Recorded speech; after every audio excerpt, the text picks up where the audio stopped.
Are there any questions? I'll ask you, Stuart. Rudy talks about attachments, and he said something about fill yourself with attachments, and then about them being ripped out. So, just in general, could you speak about attachments?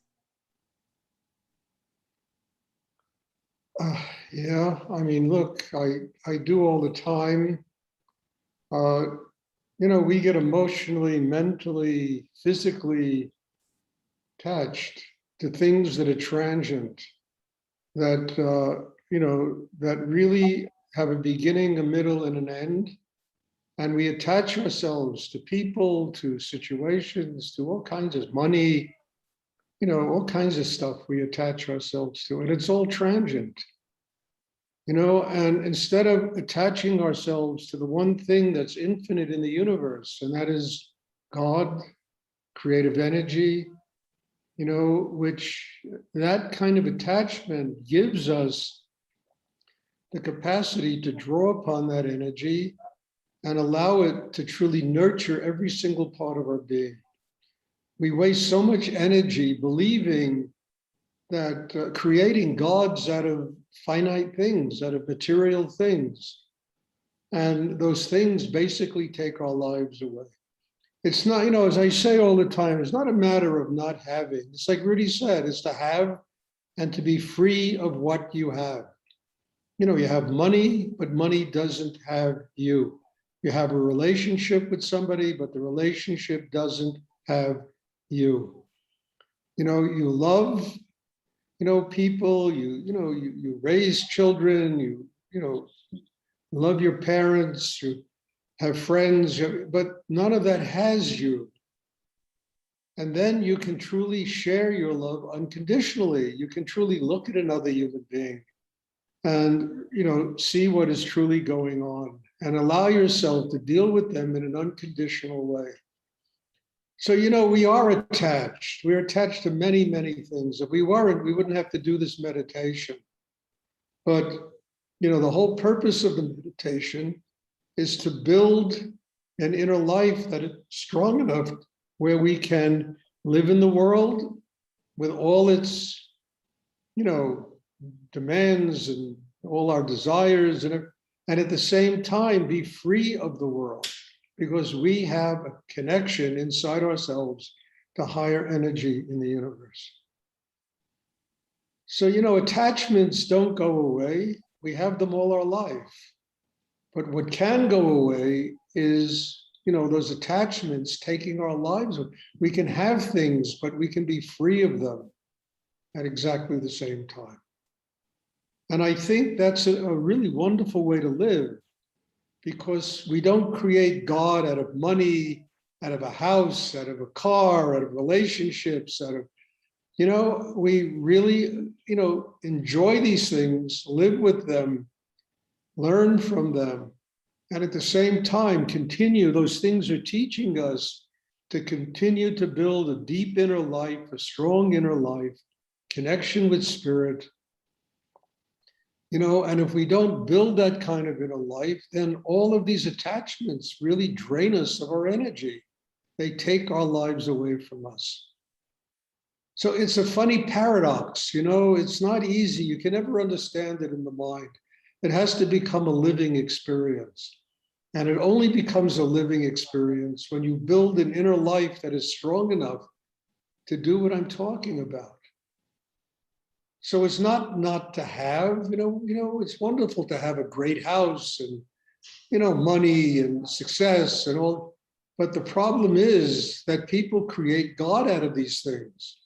And they think those things will ultimately make them happy, and they never do. So the whole purpose is really to be successful in the world and allow the success to teach you how to get free of the success. And how do you get free of the success? You build a system that's connected to spirit, which makes life really full of abundance. And life should be full of abundance.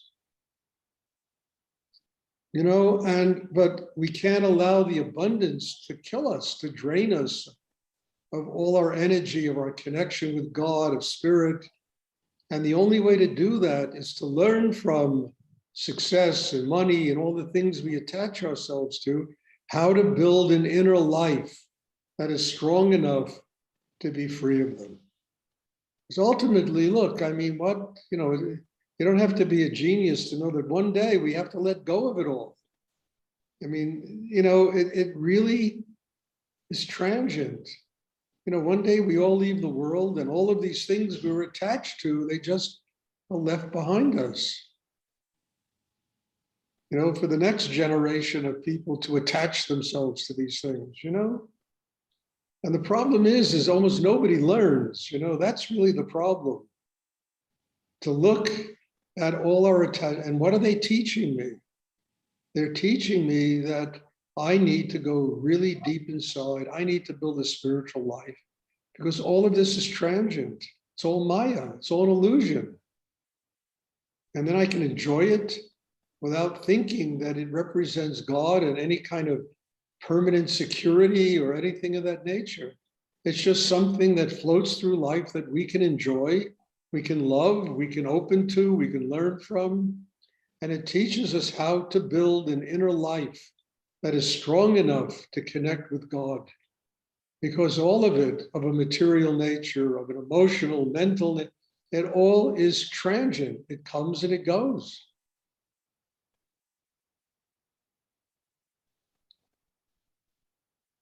So, there's nothing wrong with, having these things, enjoying them. The problem is when we don't connect with spirit at the same time, these things will drain our energy, they will take our lives away from us. And then it becomes, how much money does a human being need to get through the day? That's a good question, I mean, does somebody need $120 billion to get up in the morning and live their day? It's just madness of the world that people, have such profound greed that they attach themselves to money and they create money into a god. And it ultimately just consumes them.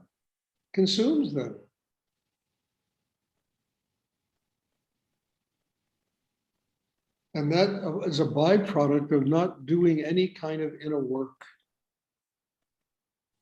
not building a chakra system, not building a system inside that connects one to what's really infinite in the universe. And that's spirit. All the rest of it just eats everyone alive. Unless you're free of it, and then you can really enjoy it, Doesn't have you, and you can truly enjoy it.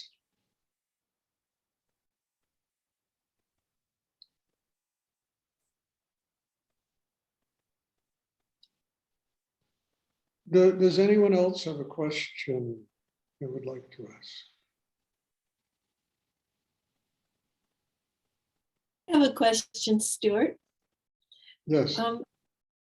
When you're working with us, are you able to sense or feel where we're at spiritually and how far we have to go?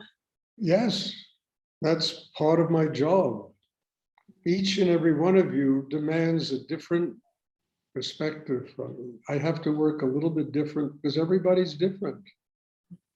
And I can see, it's easy to see a human being and recognize that if they live on the level they live now for the rest of their life, exactly where their life is going to go. And that's part of the practice here, is breaking down the level of life we're living on so that we can evolve into a higher state of consciousness. And my job is to help people do that. There's no safety net, you understand? There really isn't in life. There's no real security except being connected with spirit. Yes, we talk about economic security, we talk all these things, but ultimately, as I just said before, it all gets taken away from us.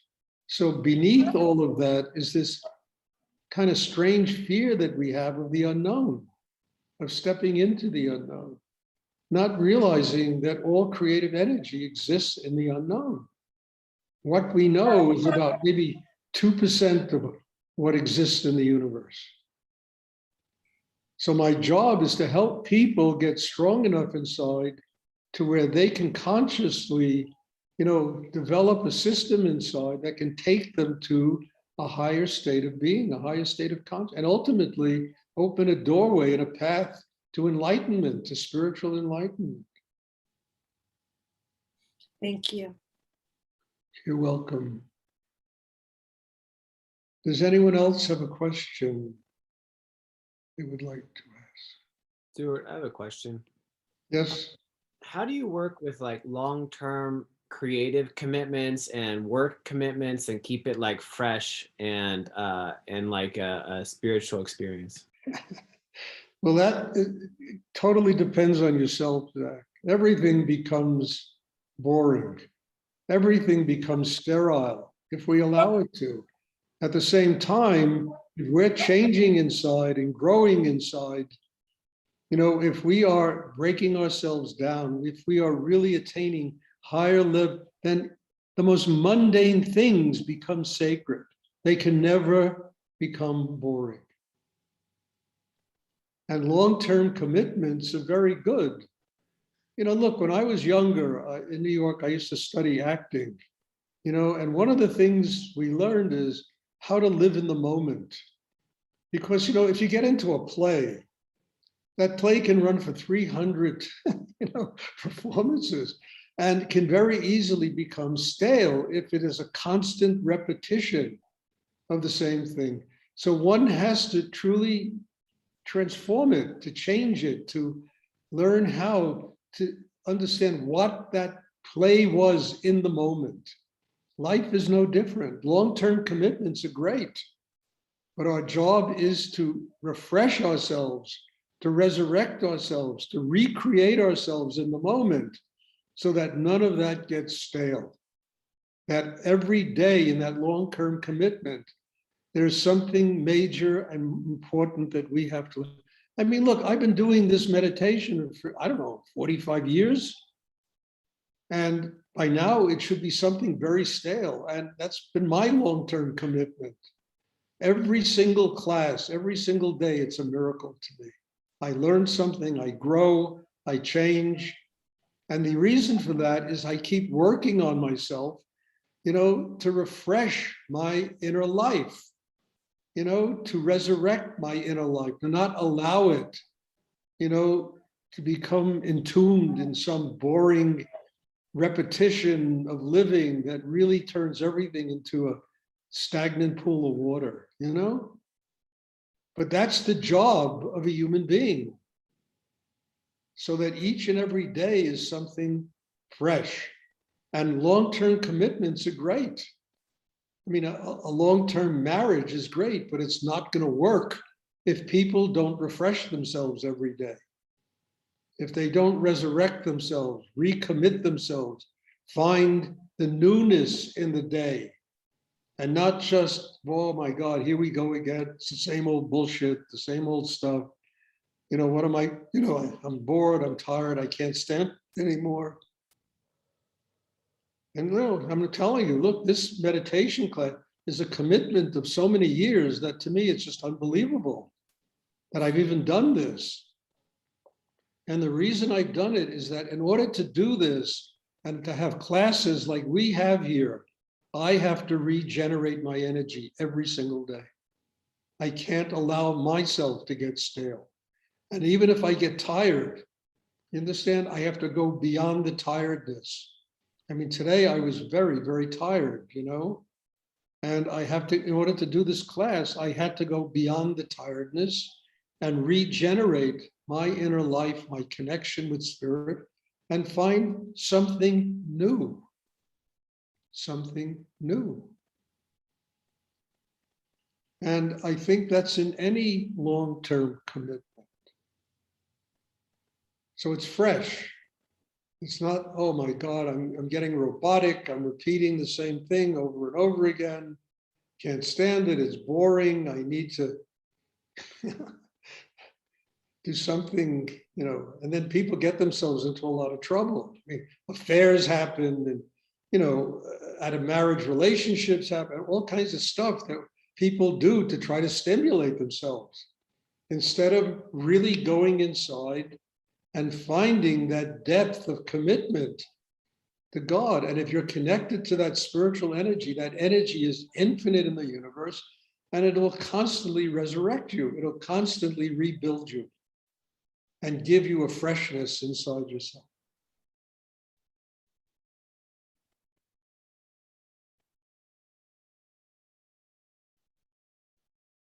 So you can't look at that in the external world. You have to find it in yourself, and then you will find it in so many wonderful things in that long-term relationship. Thanks, Stuart.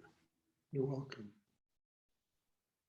Does anyone else have a question they would like to ask?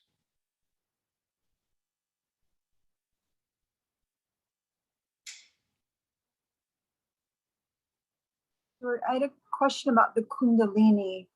When it burns stuck energy and you feel that fiery, sweating heat, is it from this lifetime? Is it from multiple lifetimes?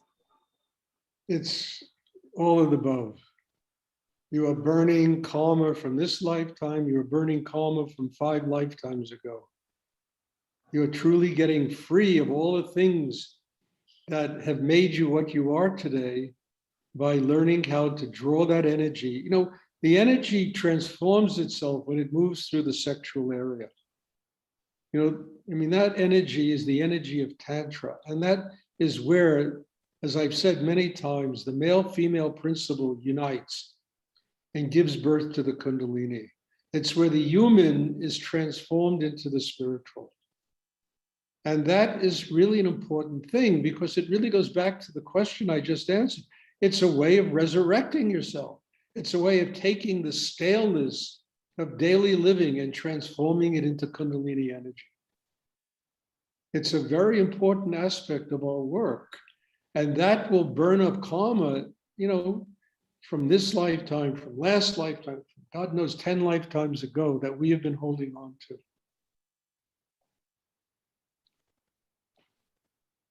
So it's really the key to all of this. You know, we need to learn through the practice of meditation how to transform the human into the divine, because the human always gets stale. I mean, you know, we're born, we live, we die. The body begins to fall apart. You know, the mind gets, you know, senile and this and that, you know, but when you draw the energy through that sexual area, you know, the whole human begins to transform itself into the spiritual. And the connection with the spiritual will resurrect your whole inner life. You're drawing upon what's infinite in the universe, not, you know, that day by day humdrum existence that we try to make, but we don't know how to make it, and we get bored and tired and angry, and etc. The key is the energy moving through the sex chakra to the base of the spine and activating Kundalini.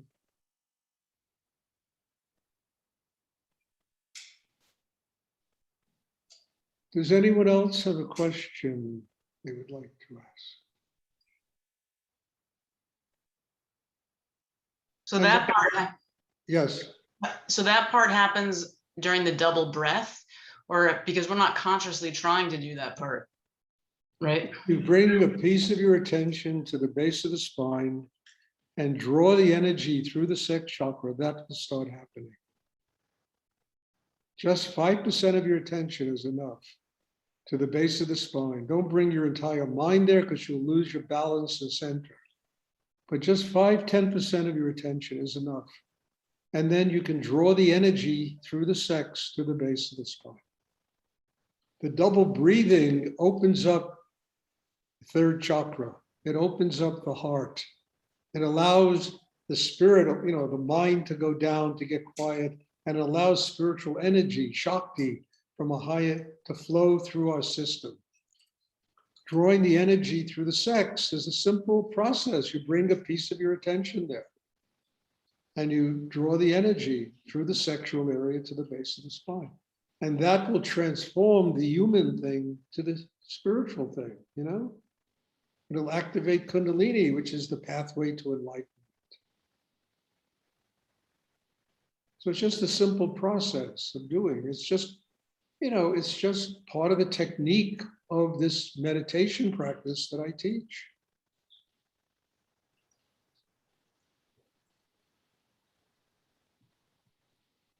Does anyone else have a question they would like to ask? I have a question, Stuart, Chris. Yes. Stuart, can you share with us what you've learned in this last few days in your adventure in Mexico? Well, I don't know what to share. It's been, very interesting and a wonderful place to be. I've learned a lot about myself and what my needs are going to be in the future. I've also learned that I can live anywhere. Oh, And that is a very important thing. It doesn't have to be in San Miguel de Allende. It doesn't have to be in Portugal. It doesn't have to be in Russia. It doesn't have to be anywhere. Wherever I am, that's where I am. And it's like I once wrote in a book, I used to get so tired of people. I'm going to Stonehenge. I'm going to the Andes. I used to hear this all the time. I'm going to the Himal. I'm going to meditate in a cave there. And I find, the most sacred place on earth is wherever you are. And part of the miracle of today's life is this Zoom thing. I don't have to wait for students to come to me. I can do this, although I must admit, in-person classes are much more powerful, much deeper. They really, I do hands-on healing with people when they come, and it's much more powerful. But we can still have these classes and connect with people. I mean, there are people here from Australia, from Brazil, from all over the United States. I mean, it's amazing, So what I learned here is I don't have to be anywhere. Wherever I am, I can do the work that I was born here on the earth to do. And I must say, this is a very charming, very beautiful city. The restaurants are very good. People are fun. Even had a driver. I really liked the guy. We became very good friends. And told me the story of his life and having to swim across the Rio Grande and getting kicked out of the United. All this insanity that goes on that most of us don't really have any contact with. And his 5 children in America, and he wants to go back and see them. And all kinds of people are there to teach you. You just kind of make friends with them, and it's wonderful.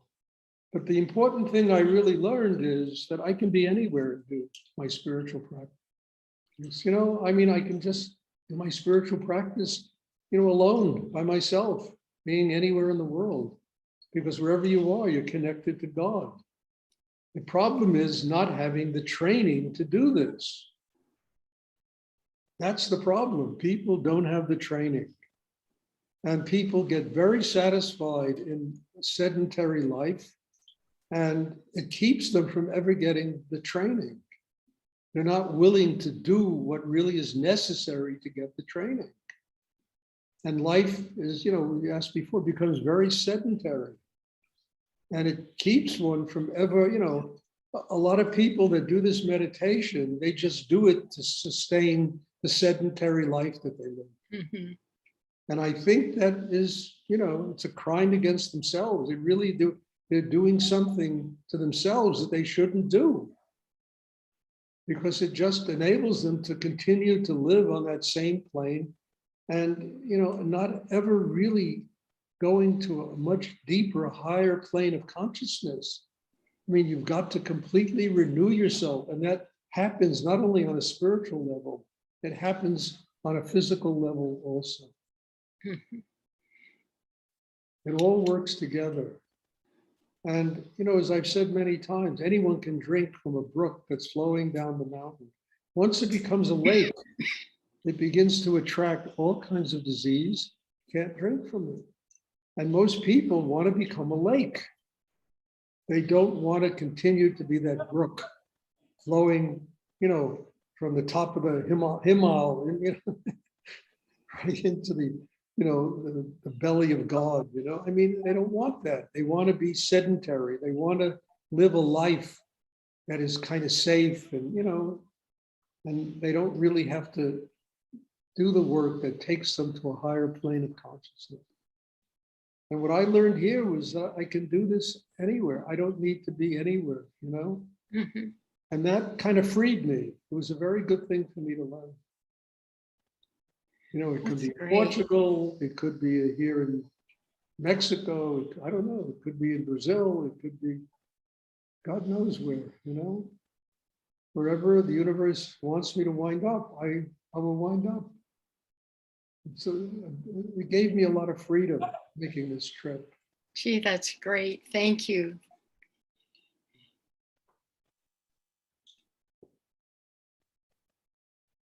But it also gave me a deep sense of wanting to truly do this meditation in person because they're much, much stronger. They're deeper, really powerful, hands-on healing work that I've been actually doing all week, you know? And the classes are really much deeper and much stronger. But this is what we have, and we have to make what we have work. Yeah. Otherwise, it's just a waste of everybody's time. So I think it's working. You know, I don't know. You tell me. Is it working? Yeah. It's working. It's working, you know. But will there be opportunities to work with you in person as soon as COVID is done with?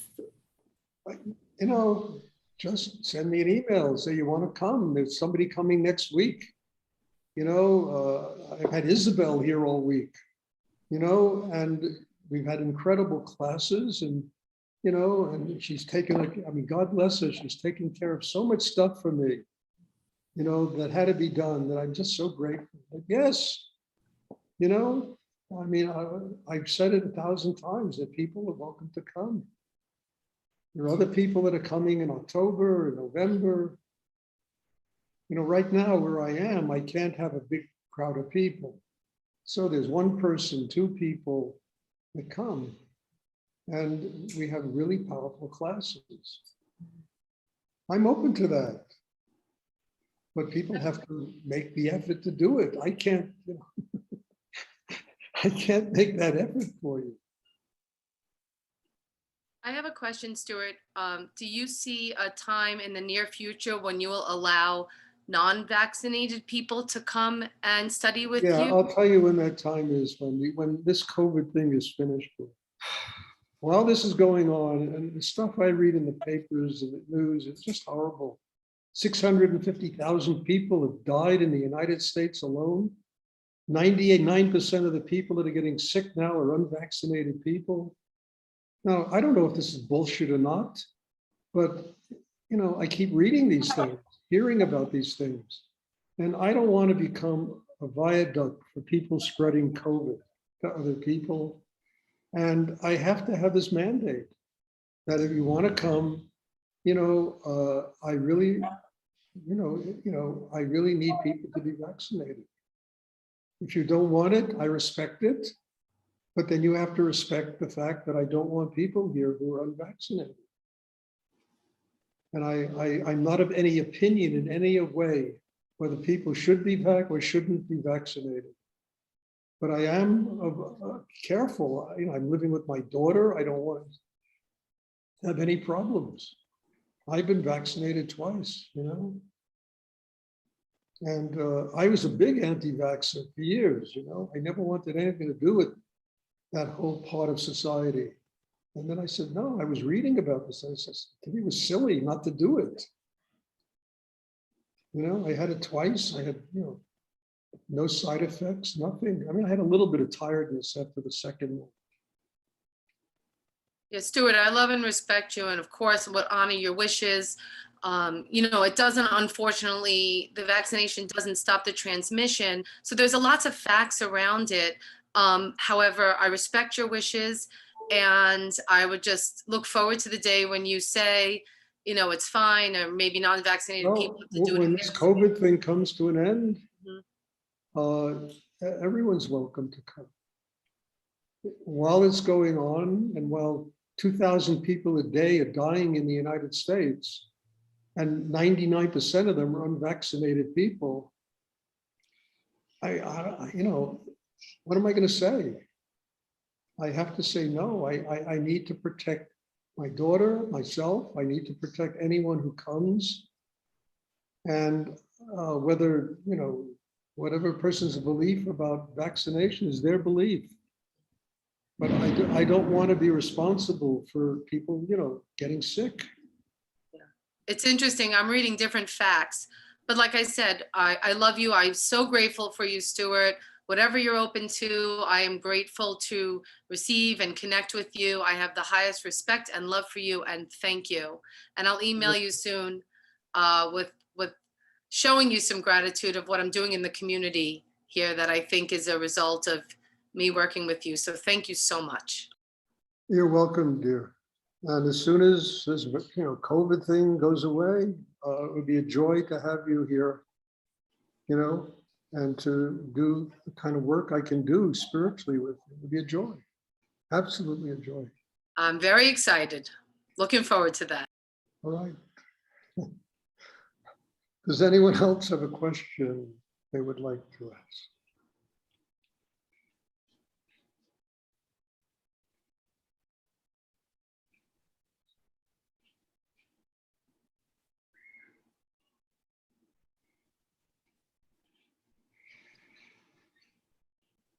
Okay, as I announced before class, there won't be a class tomorrow because I'll be traveling. I have to go from here to Mexico City. But there will be a class on Sunday. And, you know, I'm looking forward to seeing everybody. And once again, as I always kind of end these classes, God bless you all for being here, for being part of this, and for truly making this happen. You know, your presence here is essential for these kind of classes to happen. And I'm just very grateful for this. Because not only you learn, I learn a great deal when I come and do these classes. So bless you all, thank you. And I'm looking forward to seeing everybody on Sunday, and have a great weekend.